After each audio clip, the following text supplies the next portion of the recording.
Well, hello and welcome. You're watching Business Today. Now, the global construction industry is one of the top contributors to greenhouse gas emissions, which in turn is leading to rising temperatures, rising sea levels, flooded coastal areas, and more frequent forest fires, and of course, a lot more issues. But keeping all that aside, we also understand that sustainable revolution is underway in India, and it follows what the Prime Minister, of course, has been stressing on, be it at COP26 or at various international forums on the SDG 17 goals that India has been working on.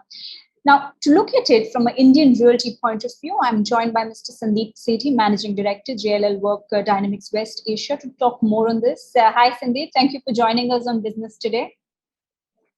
Thanks, Karishma. Thanks for having me over. But Sandeep, before we get into, of course, understanding the data and how have things changed for the realty sector in terms of the sustainable graph, I'd like you to first explain in simple terms to our viewers that what is the role of real estate in a green future? It's a good question. The real estate has a big role to play in the green future. And the reason why is because research indicates that 40% of all greenhouse gas emissions come from real estate. So it is a big needle mover. So if you don't address real estate, we're going to leave a lot of untapped opportunities. Right. Now, with the report that, of course, JLL has come out on, and this is addressing also with the Sustainability Week, what are the key insights from this? Also, if you could give a little information on how has the performance been for residential, commercial, and the luxury segment? Look, from a sustainability point of view, and I'll focus on that because that's the theme of today's discussion. All sectors are pretty conscious of the fact that they have a role to play in driving sustainability. The commercial sector has been growing very fast on the back of growth in technology, IT, banking, financing type clients, etc. A lot of these occupiers, a lot of these large companies, they've committed to net zero targets globally. And obviously, they recognize the fact that real estate is something that needs to be addressed from a sustainability perspective. They have a lot of footprint in India, and they are looking at everything that can be done from the standpoint of reducing emissions in real estate. We are starting to see a lot more demand coming in from occupiers for green buildings. We're starting to see a lot of retrofits happening in existing portfolios as well. Besides rental and location, sustainability features or green features, they're very, very important when occupiers select real estate spaces for their offices. As far as residential is concerned, it is one of the fastest growing sectors in India. We're starting to see a lot of developers introducing green features. Unlike commercial spaces, we don't see many residential units signing up for green certifications. However, the pressure is on them to build more green townships or residential complexes. So you see a lot more green features, be it rainwater harvesting, orientation of the building to ensure that the cooling load's not as much. You see a lot more green power being sourced in many residential complexes as well. You will see in the years to come a lot more developers using green certification to market their properties as well. We're starting to see something very similar with other sectors like data centers and industrial warehousing as well. These two sectors are also doing very well in terms of their growth in India. Data centers use so much energy that if you don't address energy efficiency and also the supply side upfront, then it becomes very hard to make those changes down the road. So a lot of data centers come with green features upfront, and it becomes a big selling point to third-party operators when they sell their racks or their spaces to companies to come and put their servers in there.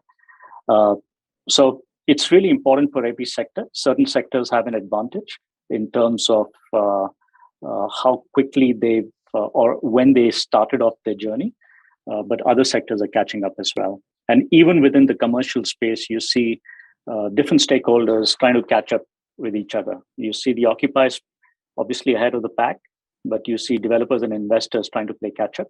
But certainly there's a sense of seriousness, sense of sincerity and urgency in their efforts as well. Yeah, Sandeep, it's a very interesting point that you'd raised on data centers, and I feel that it's ironical because, I mean, we were all looking at the digital and technological innovation, and that's why that is something that's the road ahead. But on the other side, if you see, then sustainability kind of really is an opposite notch to that. But like you mentioned, now there is an option of green data centers. But is that going to be cost efficient? I mean, that will definitely restrict certain companies to adapt.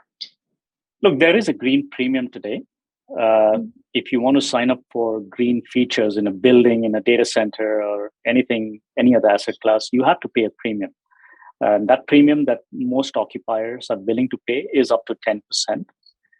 But if you don't do it, there's going to be a brown discount, which means as an investor, as a landlord, if I don't have the green features, I'll have to market my property at 10% less than the market rate.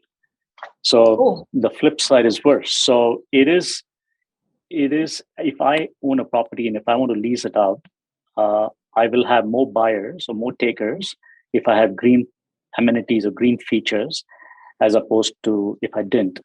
And with anything else, the higher the demand, the greater is the pressure to drive costs down as well. We saw that with solar power, right? Solar power used to be so expensive 10, 15, 12, maybe 10, 15 years ago. But now it's attained grid parity. In many places, it costs lower than traditional power source. And we're going to see the same innovation, the same cost reduction with other green products as well. So there will no longer be a green premium associated with green products after a while. But of course, there'll be innovation, there'll be new green products. But this is a journey that's going to remain forever. But it's a supply-demand thing. The demand is so high that it is going to put a lot of pressure on cost to go down. And in terms of these green assets, green products, have you seen an increase in demand in the last few years? I mean, have they variably also got better post the pandemic? Yes, there's been an increase in demand for sure. The pandemic accelerated certain trends. So technology, for example, is where we've seen the most innovation happen in the last 2 years.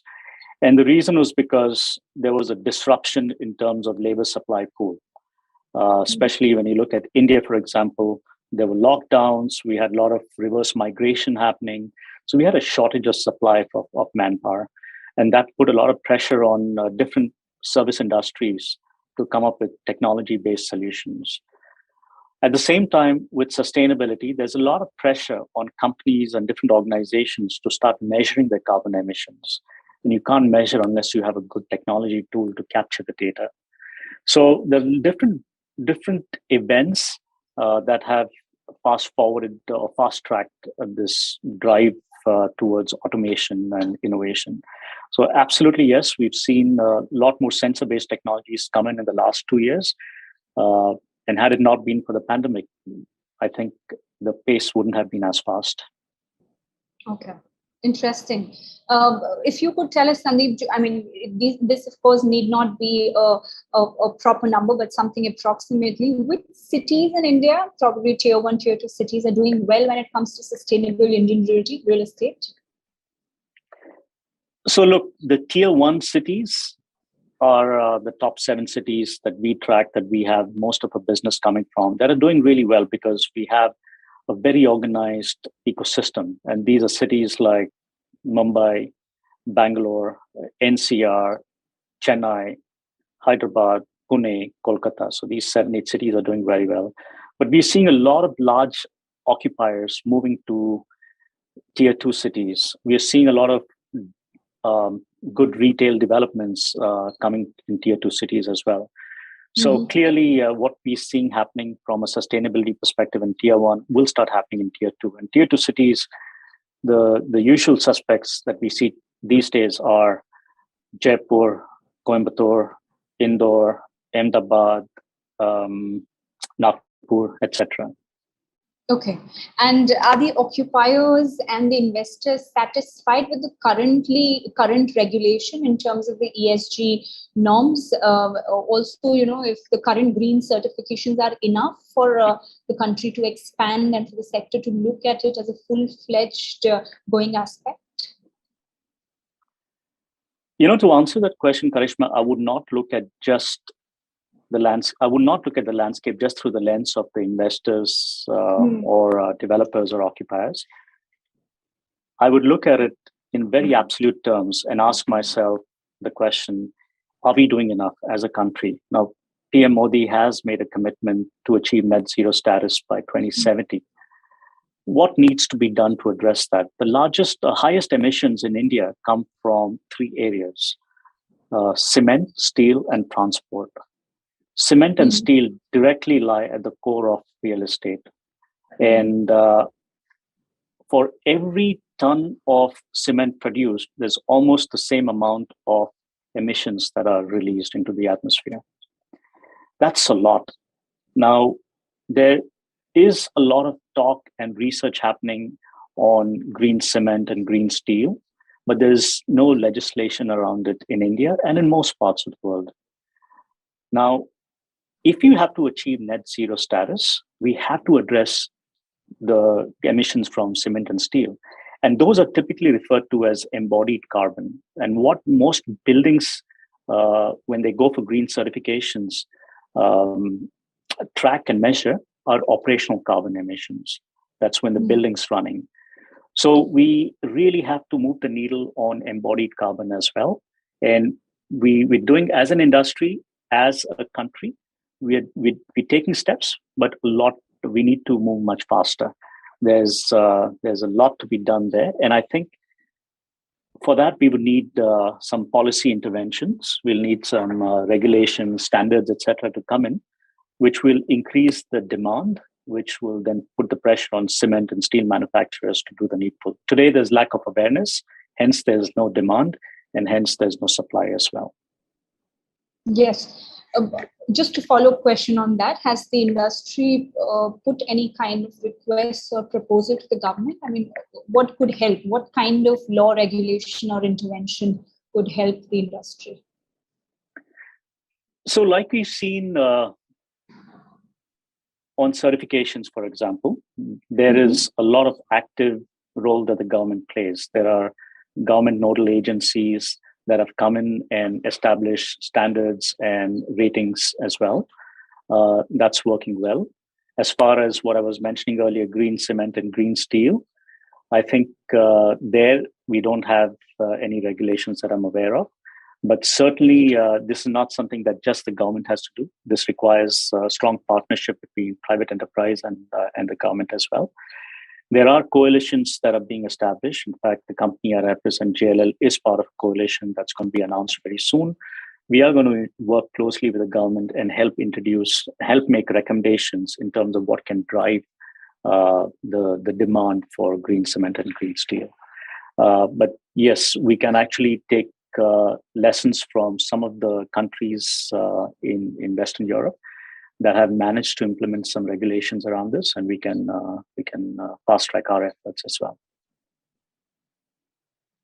Okay, I'm actually intrigued, Sandeep, by the fact that investors take this massive interest in investing in a green property or supporting a builder who's on that view. And also I'm intrigued by the fact that occupiers and consumers like us want to know what the building is offering. In fact, I'd like to know that what are the kind of questions that come, what are the kind of demands that usually people see when they're buying a property? For example, a consumer, are they wanting to know on the water consumption, on the recycling, on the solar panels? Because these are too technical, and like you mentioned, that it's a game about awareness which lacks. But But you see that is now developing, that is getting better if people are actually willing to pay even 10% more, but rather wanting to keep a green property and a sustainable property with less carbon footprint rather than a building that's going to only probably harm or add to the pollution.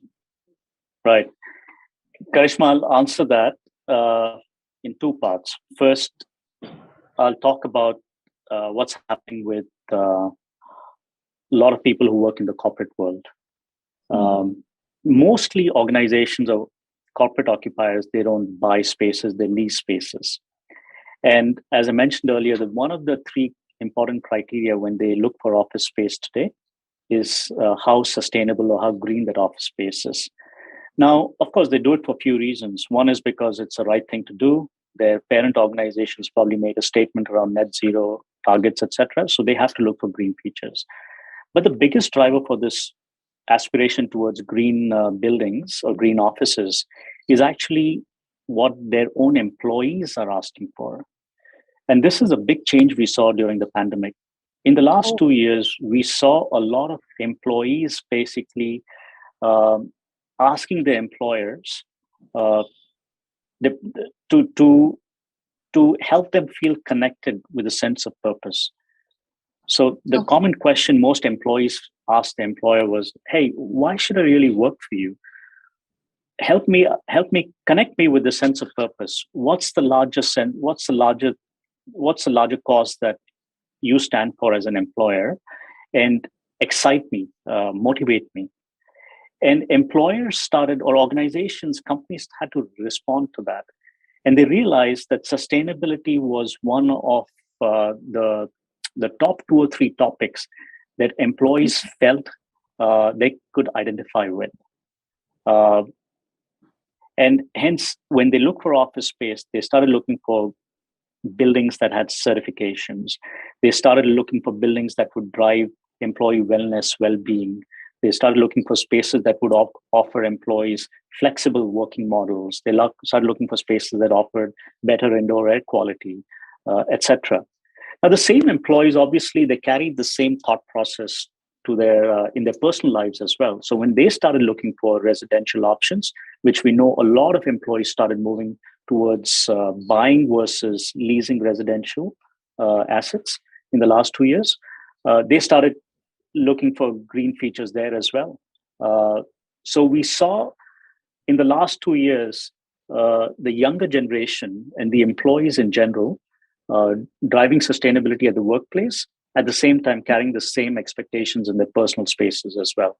I would say that's been the biggest change in the last 2 years, and that's put a lot of pressure on developers in terms of responding to those needs. And obviously, if developers don't respond, it's a business impact to them, because the consumer has many options. The consumer is going to go where the requirements are met. Okay, that's something very interesting, and I think if the need increases, the demand increases, that could become a mandatory part of the hiring objective and the hiring proposals that most companies set out. One last question, Sandeep, before we end this, that if you could give us some information on how is the sustainable real estate scenario globally? Which are the countries that are kind of leading it, and also at what stage is India currently? And I understand that we're just kind of starting to sail the boat. But how long do you see we'll be able to come at a point where we could say that it's finally happening in the country? So, the real estate industry used to be seen as an industry that was not as mature as some other industries like technology or banking, etc., in India a few years ago. But we've seen a very positive change in the last, I would say, 2 to 4 years. The maturity of the entire ecosystem in the real estate industry has really, really stepped up a few notches. Today, a lot of the models that we see being introduced, a lot of the features that are being offered in real estate, different asset classes, a lot of the conversations we're starting to see happen are as advanced, or if not even better, than what we see in many mature markets. So I think India is up there. Yes, our scale is smaller. We don't have as much real estate as, let's say, the US does from a good quality asset perspective. But the rate at which India is growing, I think we are going to catch up pretty soon. Most of the new developments are very responsible developments. You see, certainly the office spaces. Today, only 40-45% of the offices are green certified. But I think going forward, 100% of at least a grade A office stock will be green certified. And that's not just because the developers want to do it. That's because most occupiers want to move in only to green offices. I think at least 50% of all new residential construction, at least in the tier 1 cities, will have a lot more green features than ever before. So I think India is going to really see a big uptick and ramp up in green development going forward. So we're going to be up there. And if you look at the ecosystem that's supporting it, it's very encouraging as well. India is one of the fastest growing PropTech markets globally. And PropTech is nothing but technology related technology that helps solve real world problems in property or real estate. We have seen so much innovation that's helped not just develop the domestic market, but also innovation that's been exported to other markets in real estate coming out of India. So I'm very bullish about India and the role it has to play going forward.